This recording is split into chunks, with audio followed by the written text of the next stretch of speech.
A whiteout storm swallowed the Montana Valley as three German shepherds charged from the Miller farmhouse.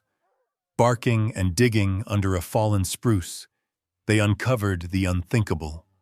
A bobcat kitten, half frozen, ribs trembling with every breath, wild scent sharp in the wind.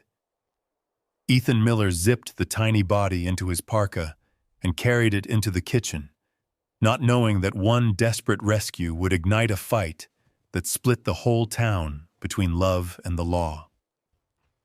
Where are you watching from? Comment your city or country below.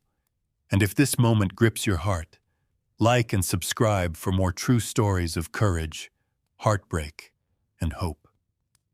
The storm didn't arrive so much as a race. By late afternoon, Montana was a white sheet pulled hard across the valley, fence lines swallowed, spruce trees bent like old men, the road a rumor under drifts that climbed the mailbox and kept going.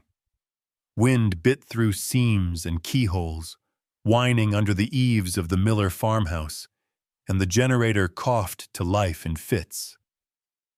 Inside, the lights flickered and settled. Outside, everything moved and howled. The German shepherds felt the shift before the first snowblade of wind. Max, the old soldier with the square head, paced. Duke shadowed him, younger, eyes bright with a job not yet named. Bella pressed her nose to the back door glass and fogged it in soft bursts. Snowflakes, giant, wet coins, began to slam the pane, spitting as the gusts turned dry and stinging. There was a scent riding the storm that wasn't the usual cedar and diesel and horse. It was thin and desperate, a question scrawled into the air. Ethan Miller tugged on his parka, the one stitched at the elbows with darker patches from years of rough fences and calving nights. 10 minutes, he said. Habit, not command. The dogs didn't need words. The click of the deadbolt was release enough. The door swung, wind leaned in, and the three shepherds fired through the gaps. Snow hammered the yard. The barn lamps glowed dull and distant through a gauze of white. Ethan waded after the dogs, boots punching holes in the drifts. Somewhere behind him, Lily laughed, quick and high, and Sarah's voice wrapped around it, careful as hands on a teacup. The laughter cut off when the wind knifed a fistful of snow against the porch. Doors have a way of turning even joy into caution in weather like this. Max veered toward the windbreak of spruce and lodgepole, the place where last summer's tornadoes had left a ragged tangle. The storm had thrown new snow across it like a sheet pulled tight, but branches still showed, black fingers raking the white. The dogs' bodies changed as they neared the blowdown, ears forward, tails low but whipping, paws placed with a dancer's care. Ethan's breath burned his throat. He tasted iron. He heard it then. A sound so thin, it didn't belong to the world of barns and trucks and men. A thread of sound, persistent, fraying, but there. Duke nosed into a pocket of shadow. A sudden spray of powder lifted from his muzzle. Bella dropped to her elbows, a playful bow in any other season, and she began to lick, slow and rhythmic, as if she were polishing a coin she wanted to spend. Ethan shoved a branch aside. Beneath the fallen tree was a cave the storm had carved, a half-igloo of wind-packed snow. In it, pressed to the log, a scrap of life. Limbs tucked, ribs a xylophone beneath a smudge of spotted fur, one ear ragged at the tip. The eyes were squeezed shut, lashes iced. The head was too big for the body in the way of all babies, all beginnings, and yet the angles were wrong for a house cat. The muzzle was broader. The cheek ruffs already promised a face that would one day be carved by winter itself. Back, Ethan said, gentle but solid, easing Bella's tongue aside. He opened his hands the way he would for a skittish colt, palms up, no grab in them. The kitten's sides fluttered under the fur, breath snagging like a zipper on bent teeth. When the wind shifted, the smell that didn't belong hit him full. Wild. Not the rank sweetness of a raccoon, not the sour of fox. Cleaner. Pine needles and iron and the bright cold of creek water. Behind him, boots scrambled, small ones, then surer ones. Lily fell to her knees at the edge of the hollow, and a sound came out of her, part sob, part gasp, like she'd seen the final delicate layer of frost across something priceless, and knew one touch could shatter it. Sarah slid an arm around their daughter's shoulders. Her cheeks were raw with cold, but her hands were steady, the way they were steady when she threaded a needle in poor light, or braided a horse's mane while dusk pressed close. "Don't move fast," Ethan said mostly to himself, as if saying it aloud could slow the storm, slow his heart, slow time. He shrugged out of his parka, shoulders ringing with cold, and laid it open like an altar cloth in the snow. With 2 fingers he touched the kitten's chest. The heartbeat stumbled. It was there. It was there. Sarah peeled off her scarf, a loop of knit the color of the sky in better seasons, and tucked it into Ethan's hands. "Wrap first," she said softly. "Then lift." No fear in her voice, only a map of what came next. The kitten trembled when the wool touched it, a tremor that ran through its entire body and made the paws flex. Tiny claws, translucent as pine resin, snagged the scarf. The mouth opened and a sound rose, not quite a mew, not yet a growl, something between a question and a refusal to go. Ethan slid the bundled heat against his chest inside the parka, zipped up to his throat, and felt that stubborn tremor beat against his sternum like a moth. "Okay," he said, as if to the storm. "Okay." Getting back across the yard was a war of inches. The wind shoved from all sides. Snow tried to find every seam and live there. The dogs flanked them, Max shouldering the gusts, Duke scouting the drift edges, Bella darting close, checking the bundle each few steps with a quick, reverent sniff. The porch light spread warm gold in a circle, and then vanished when the wind threw a sheet of snow across it. When it appeared again, it was closer. A second life. Inside, the house exhaled heat and the wet smell of wool. Sarah had the kitchen table cleared, thick towels laid, hot water steaming in a bowl. Lily pulled a fleece throw from the couch and shook it out. Her mouth set the way it gets when she's concentrating on cursive, tongue peeking at the corner. She kept glancing at the parka like it might evaporate. Ethan eased the scarf bundle onto the towels. The kitten's eyes flickered open, gold caught in amber. It tried to lift its head, and the head wobbled. It looked at the ceiling, at the light, at the world that had suddenly become edges and heat and the smell of bread and wood smoke. Then it looked at Lily's hand hovering above it, fingers shaking with the wish to touch. The kitten pushed its nose forward 1 inch, and breathed Lily in. "Scout," Sarah said, almost under her breath, as if she were answering a question they hadn't asked yet. The name fit the room. It also fit the wind. Ethan heard the generator stutter and catch. He felt the weight of the law that lived in his pocket with the hunting tags and fence wire staples. You don't bring wild in. You call fish and game. You trust the chain that says the wild belongs out there, and we belong in here. He also felt the weight of the tiny heartbeat that had knocked against his ribs, asking for more of this world. He set a hot water bottle, wrapped in a dish towel, beside the scarf, and Sarah moved the bundle an inch closer to it. Max lay down under the table with a groan of relief, his chin near the towel's edge. Duke settled opposite, ears pricked toward the small sound the kitten made each time heat claimed a new inch of its skin. Bella curled up in a C around Lily's ankles like a living guardrail. Wind rammed its shoulder against the house. Somewhere out by the barn, something metallic clanged and went quiet. The room held. In that holding, Ethan felt the next hour arrive.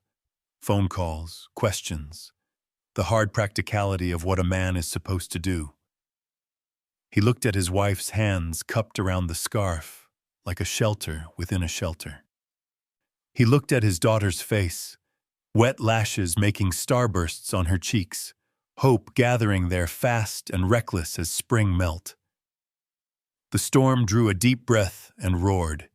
Ethan crossed the kitchen, took the back door in his palm, and shut it hard enough to make the frames tremble. Snow rattled the window glass. He turned back, jaw set, eyes on the impossible life shivering on his kitchen table. We just brought danger into our home. Scout lay on the table wrapped in Sarah's scarf, its sides shuddering with each shallow breath. The kitchen light painted its fur in soft gold, but nothing could disguise the fragile thread that tied it to life. Every tremor looked like the last.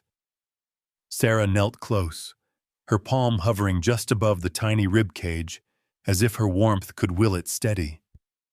"If we leave it out there," she whispered, voice flat with certainty, "it dies tonight." Her words weren't loud, but they cut through the roar of the storm outside. Ethan leaned against the counter, arms crossed, jaw locked. His eyes flicked to the shotgun propped by the back door, then to the radio on the shelf. The law was clear, and he knew the number to call. "Only tonight," he said, slow and deliberate. "Tomorrow morning I'm calling fish and game." The tone left no room for argument, yet even as he said it, the tremor in his chest betrayed him. Lily edged closer, small hands balled into fists. Her face was blotched with cold and tears, freckles stark against pale skin. She pressed her cheek against the scarf-wrapped bundle, her breath fogging its fur. "Please, Dad, just one chance, just tonight. If we let it die, I'll never forget it." Her words were raw, tangled between pleading and defiance. The German shepherds formed a loose circle around the table, eyes trained on the kitten as if guarding royalty. Max sprawled heavy and immovable by the table leg. Duke shifted restlessly, nails clicking on the floor. Bella rested her chin on the edge of the wood, eyes wide and liquid, her tail sweeping once against the chair leg. Even the dogs seemed to understand the line drawn in the room. Ethan rubbed the back of his neck, feeling the heat of the stove and the cold of the storm in the same breath. He thought of wardens, of tickets, of neighbors who would never understand. He thought of his daughter clutching this tiny ember of life as though her own heart beat inside it. The war played silent across his face. The room held its breath.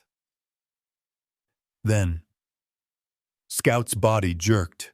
A gasp tore from its throat, thin and rattling, but it was sound.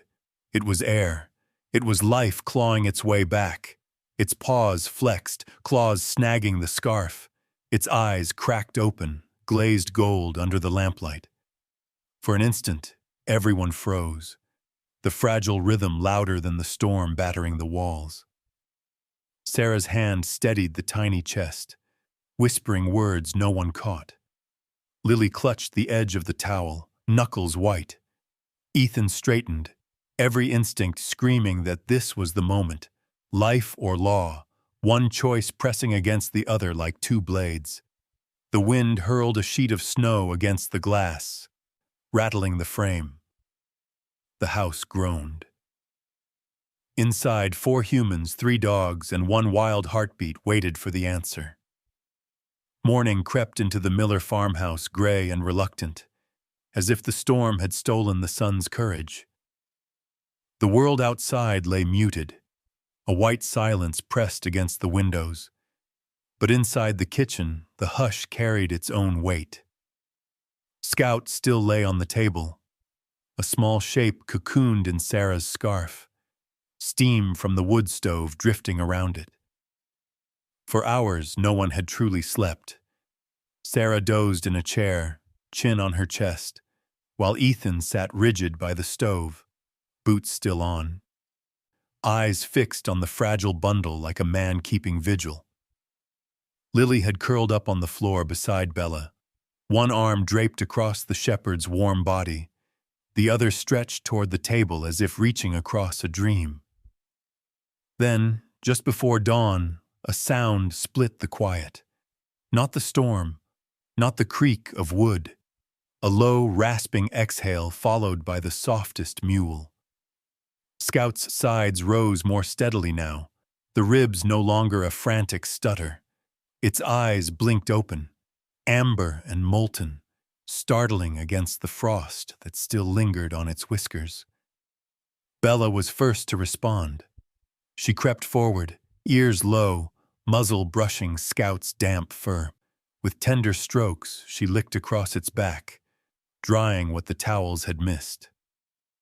Max joined her, a deep rumble in his chest, tongue sweeping carefully along the kitten's side. Duke sat watchful a step away, posture taut like a sentry on duty. They formed a ring of heat and devotion around the wildling. Lily stirred awake, rubbed her eyes, and froze. "It's alive," she breathed, barely more than a whisper. Her hand reached out, small fingers trembling. Scout blinked at her, head wobbling, then nudged its nose into her palm. The warmth of the touch seemed to startle them both, wild blood meeting human skin, fragile and impossible. Lily's tears came fast, dripping onto Scout's fur, but the kitten didn't flinch. It nestled closer, its whole body vibrating with a weak, uncertain purr. Ethan shifted in his chair, throat tight. That sound, so familiar from barn cats long gone, and yet strange in this creature meant for pine forests and ridgelines, cut through his resolve. The law said this was wrong. His gut said it was dangerous. But those eyes, trusting and unafraid, held him longer than any regulation ever could. He ran a hand over his beard and looked away, unsettled by how much one moment could undo a man's certainty. The fragile peace broke with the crunch of boots on snow outside. Ethan stiffened, scanning the window. A tall figure trudged up the drifted path, shoulders hunched under a wool coat, cap pulled low. Harold Jennings, neighbor, rancher, and town gossip, rapped his knuckles against the glass before pushing the door open without waiting. The cold rode in on his coat. His eyes went straight to the table. He stopped short, his face tightening into something between disbelief and disgust. "What in God's name is that doing here?" His voice cracked like a whip across the room. Sarah stood, positioning herself subtly between Harold and the table. "It was dying in the storm," she said evenly. Harold's mouth curled. "That's no kitten you nurse back to health. That's a predator. And you've got your little girl hand-feeding it? You've lost your minds." His gaze flicked toward Lily, who clutched Scout tighter, her chin lifted in defiance. The tension thickened, the air charged with the clash between instinct and law, compassion and fear. Scout, as if sensing the edge in Harold's tone, let out a sound none of them had heard yet. A low, rough growl rising from its fragile chest. The dogs froze, ears sharp, but didn't move. The wild had spoken. By the second week, the storm had broken, leaving the valley glittering under sharp blue skies. Scout had found enough strength to stumble from one room to the next, but what startled the Millers most wasn't how quickly it recovered. It was what it imitated. In the yard, Lily tossed a snowball for Bella. The shepherd bounded, teeth catching the powder mid-air. Scout watched from the porch, its body taut, tail twitching. Then, with an awkward leap, it bounded after Bella. Instead of pouncing in silence, a strange sound burst from its throat, half bark, half hiss, as if the wild cat was trying on a dog's voice for the first time. Lily doubled over with laughter, clutching her stomach. Sarah laughed too, though her eyes flicked toward Ethan, searching his face. He shook his head, but couldn't suppress the smile tugging at his mouth. The dogs seemed to take Scout as one of their own. Max tolerated its clumsy attempts to climb on his back. Duke taught it to dig at drifts, showing the small bobcat how to unearth a frozen stick. Bella, ever gentle, shared her food bowl until Ethan intervened with a firm hand. In their company, Scout's movements softened, its eyes less sharp with suspicion, its body looser, more playful. But what grew inside their fenced yard did not stay secret. One morning, while Sarah carried in firewood, the crunch of tires on snow caught her ear. A woman in a thick parka stood by the gate, raising a camera. The shutter snapped as Scout leapt toward a snowball. Sarah's protest was lost in the clatter of chains on the truck pulling away. 2 days later, the photo appeared in the Cedar Valley Gazette.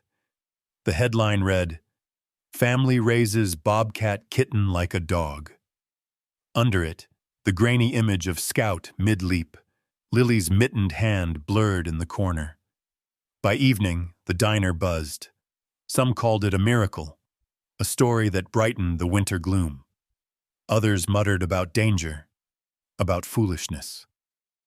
Ethan overheard both sides when he stopped for supplies. The word reckless clung to him like smoke as he stepped back into the cold. The next week, Anna Pierce, Lily's teacher, came by the farmhouse. She wore her school scarf and carried a casserole dish as if she were just visiting friends. But her eyes lit up when she saw Scout prancing awkwardly beside Bella. "This isn't danger," she said softly, almost to herself. "It's a miracle." Lily beamed at the words, hugging Scout close. Ethan looked at Sarah, uncertain. Every step forward seemed to carve a deeper divide. Love on one side, law on the other. Still, Scout grew bolder. It learned to climb the couch and perch on the windowsill, ears pricked like sentries. It learned to wrestle Duke in the snow, rolling and swiping with sheathed claws. Sometimes, at dusk, its gaze wandered to the mountains. The wild still called, even if muffled. And somewhere far from the farmhouse, the photo traveled further than the Millers imagined. On a desk stacked with reports and enforcement orders, a fish and game officer slid the paper closer, tapping the headline with one finger. His eyes narrowed. The Gazette article did more than stir whispers at the diner. It split the town clean down the middle. At every corner booth, coffee cups clinked harder, voices rose sharper. Some neighbors spoke of courage and compassion. Others shook their heads, muttering about the Millers courting disaster. Harold Jennings was the loudest voice of all. One morning, as slush pooled under boots and the smell of bacon filled the diner, he slammed his hand on the counter. "You're all blind," he barked. "One day that beast will turn on the girl, mark my words. You think a bobcat forgets what it is? Fool's dream." His words carried, hanging over the room like frost. A few nodded grimly. Others looked away, unwilling to be pulled into the storm of his conviction. Back at the farmhouse, The Miller family tried to hold on to normal. Scout chased snowflakes with Bella, curled against Max's chest by the fire, and pawed at Duke until he relented to another wrestling match. To Lily, this was proof enough. Love reshaped the wild. To Ethan, it was evidence of how close the line had become. He could no longer tell where comfort ended and risk began. The knock on the door came just after sundown. 2 men in government jackets stepped into the kitchen, boots wet with meltwater. Their eyes went straight to Scout, perched on the windowsill with its tufted ears angled forward. "We've had reports," one officer said, his voice practiced and even. "Bobcats are protected. This one needs to be assessed, possibly rewilded. Keeping it here isn't legal." Sarah folded her arms, jaw set. "It was dying. If we hadn't taken it in, it wouldn't have survived the storm." The officer didn't flinch. "We don't doubt your intentions. But wild animals aren't meant for kitchens and backyards. It must be relocated." The words struck the room harder than the blizzard had weeks ago. Lily clutched Scout, tears spilling before the men finished their explanation. "No!" Her voice cracked, raw with fear. "He's ours. He's family." Scout pressed its nose into her shoulder, golden eyes wide at the unfamiliar tension. Ethan's throat closed. He wanted to argue, to shout the truth about Scout saving Lily's laughter, Sarah's calm, his own heart. Instead, his voice broke low, almost pleading. "If we give it up, my little girl's heart will break." The officers exchanged a glance. They didn't raise their voices. They didn't linger. One simply reached into his coat pocket, placed a folded paper on the table, and slid it across the wood grain. The sound was final, like a door latching shut. 7 days, the officer said. "You'll need to comply." The dogs shifted uneasily, sensing the weight in the air. Sarah's hands trembled as she lifted the paper. Lily buried her face in Scout's fur, whispering words only the kitten could hear. Ethan stood frozen, a man caught between law and love, the choice no longer private but stamped and dated in black ink. Outside, the wind had died, leaving the valley still. But inside the Miller home, the storm was only beginning. The 7 days ticked down like stones falling into a well. Each morning, Ethan found the notice still on the table, the paper softening at the corners as if absorbing their worry. Sarah tucked it into the drawer one night, but everyone knew it was there, waiting. The house carried a quiet tension, each sound sharper, Scout's claws against the floorboards, the dog's restless sighs, even the wind through the chimney. On the 6th day, the sun rose pale, laying a glassy sheen across the valley. Lily tugged on her boots and coat before breakfast, Scout padding at her heels. The German shepherds trailed close behind, as if they sensed her need to escape the heaviness pressing inside the walls. Sarah called after her to stay near the creek, but not to cross it.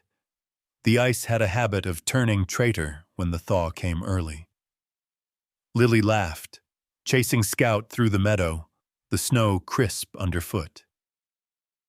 Scout darted ahead, ears sharp, body weaving between drifts. The dogs barked, their voices rolling across the valley. For a moment, it felt like the weight of decisions and deadlines had lifted. Then came the crack. It was soft at first, like a twig snapping under snow. Lily froze mid-step on the edge of the creek. Beneath her boots, the ice shivered and sang its brittle warning. Before she could move, it split with a sharp report, a black vein opening under the white. Her arms flailed, balance tipping. Scout's reaction was instant. The little bobcat bolted forward, claws raking the sleeve of Lily's coat. It growled, a fierce sound that startled even Max and Duke into silence, and yanked with surprising strength. Lily gasped, stumbling backward onto the bank as the ice groaned and collapsed where she had stood. Water surged up, dark and violent, swallowing shards of ice into its current. By the time Ethan reached the creek, his breath ragged, he saw his daughter sprawled on the snow, coat torn, cheeks streaked with tears, but alive. Scout crouched over her chest, fur bristling, golden eyes blazing as though daring the world to try again. Ethan dropped to his knees, arms wrapping around Lily, pulling her close until her heartbeat pressed against his own. He searched the ripped fabric of her sleeve, the jagged tear where claws had gripped. Then his eyes lifted to Scout. The kitten blinked back at him, chest heaving, a thread of steam rising from its mouth. Sarah arrived seconds later, stumbling down the bank, her cry breaking as she saw Lily safe. She cupped her daughter's face, kissing her hair, whispering thanks between gasps.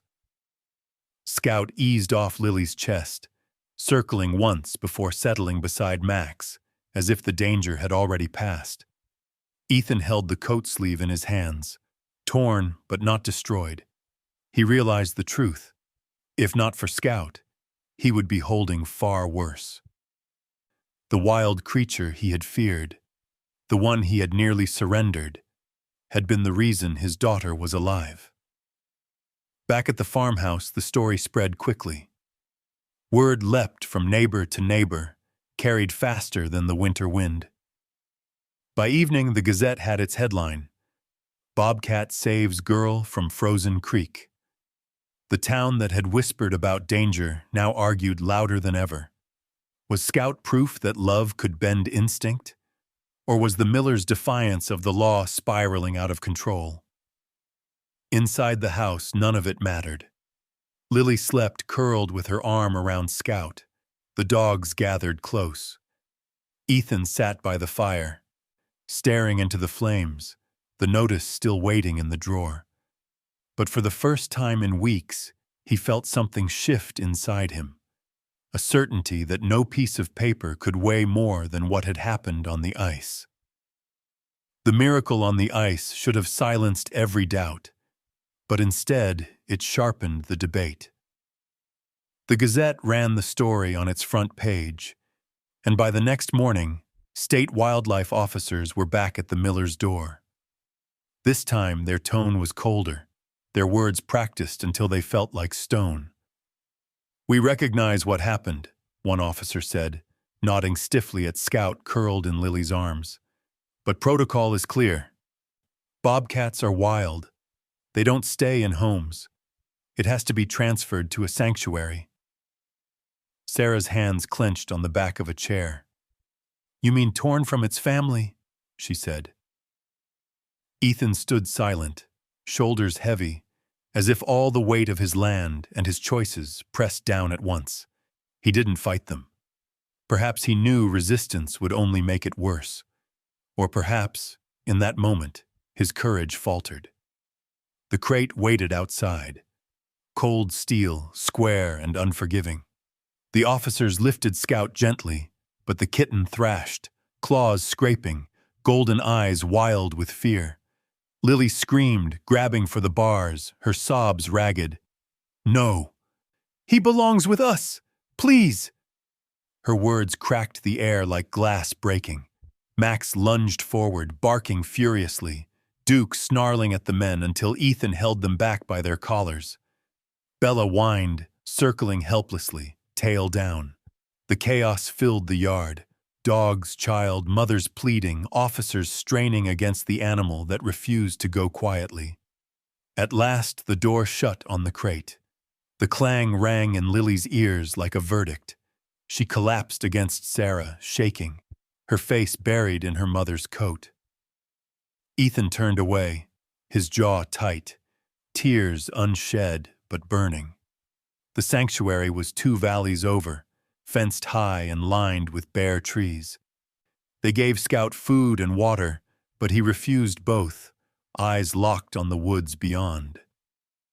Each night he paced the fence line, his paws bleeding where he pressed too hard against the wire. Back at the farmhouse, the absence gnawed at every corner. The kitchen table was too quiet. The dogs searched the rooms, whining at Scout's empty blanket. Lily carried the scarf everywhere, clutching it in sleep as though the faint scent of fur could keep her heart from splitting. Then, one night, the storm returned. Not snow this time, but rain and wind thrashing the valley. At the sanctuary, a tree limb crashed against the fence, bending a section low. Scout slipped through, body scraped by thorns, paws cut on ice.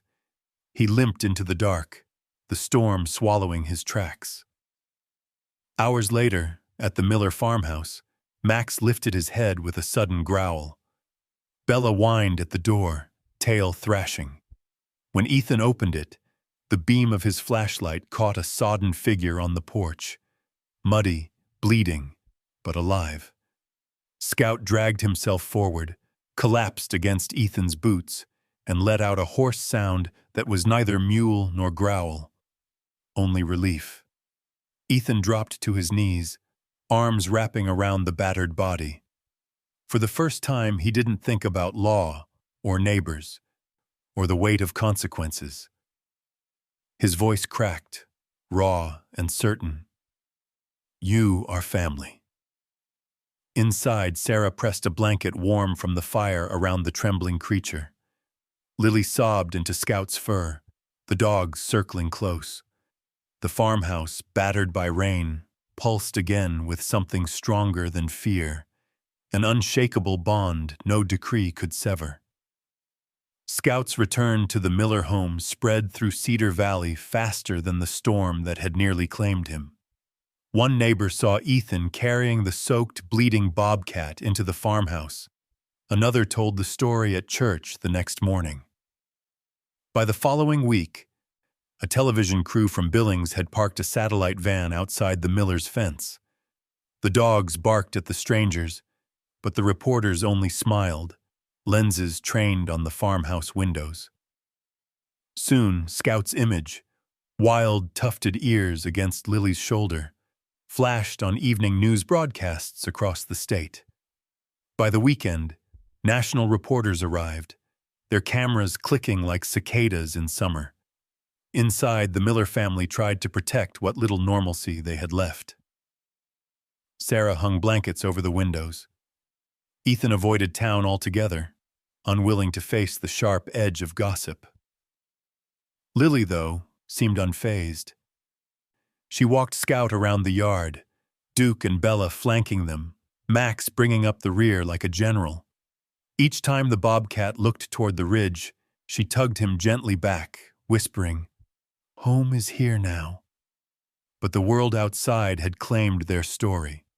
Scientists began to call, some fascinated, others critical. One professor declared on live television, "This is unprecedented, love reshaping instinct in real time."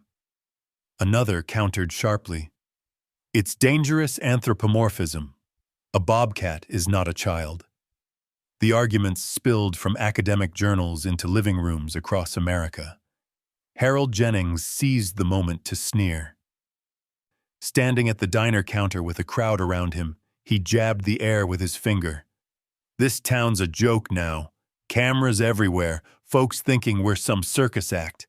That beast doesn't belong in Cedar Valley.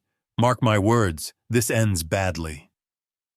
His words festered in the minds of those already uneasy. Yet others stood up. Anna Pierce, Lily's teacher, invited reporters into her classroom.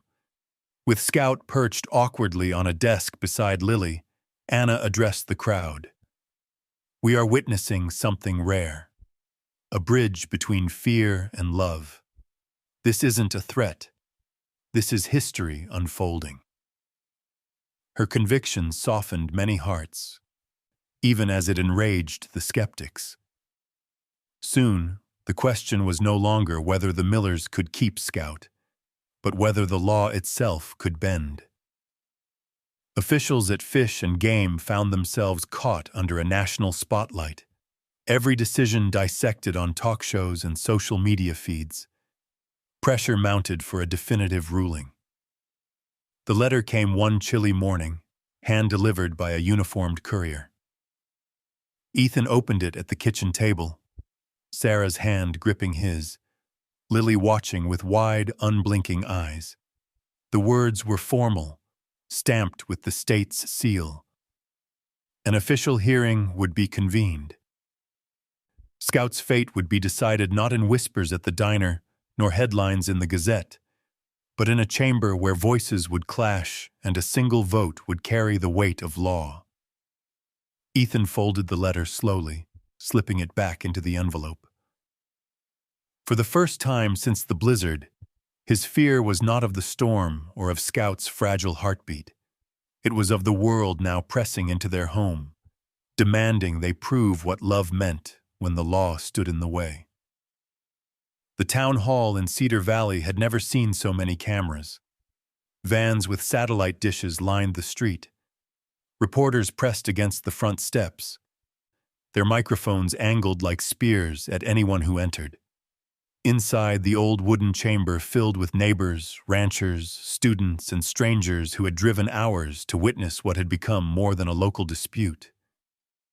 It was no longer just about one Bobcat Kitten.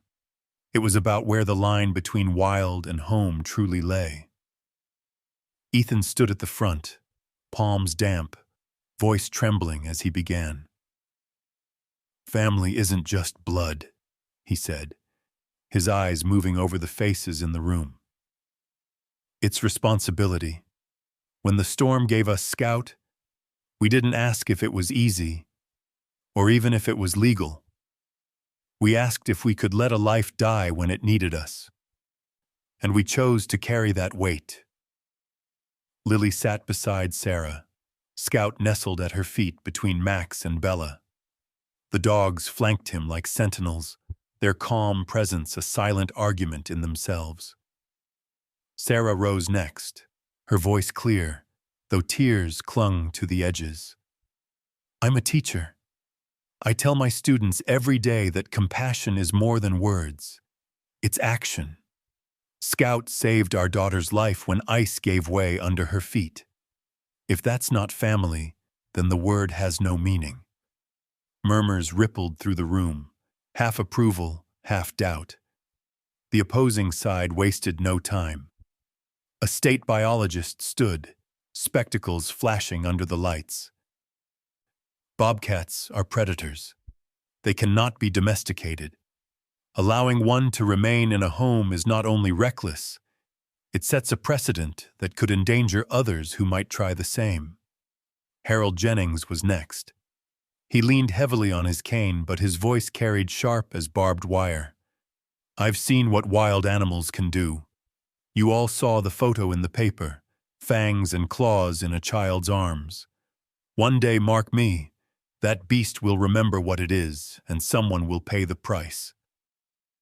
The room erupted. Shouts, claps, arguments volleying like stones. Reporters scribbled furiously.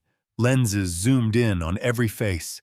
Ethan felt the tide against him, strong and certain. But then another hand rose. It was Anna Pierce. She spoke with the steady calm of someone used to wrangling classrooms of restless children. "You call it a beast. I call it a lesson. Scout has shown my students that fear can be unlearned, that family can look different than we expect. Isn't that what this town teaches its children? That we look out for each other when storms hit?" Her words softened the room. Though the divide still cut deep, hours of testimony followed. Scientists, neighbors, law officers. Some spoke of danger, others of wonder. Each side built its case stone by stone until the weight of it all pressed like another storm at the door. As the debate closed, Ethan placed a hand on Scout's back. The bobcat leaned into his touch, eyes half closed, body relaxed between the dogs. That single image, caught by every camera in the room, said more than words ever could. When the council chair finally rose, gavel in hand, the chamber fell into silence.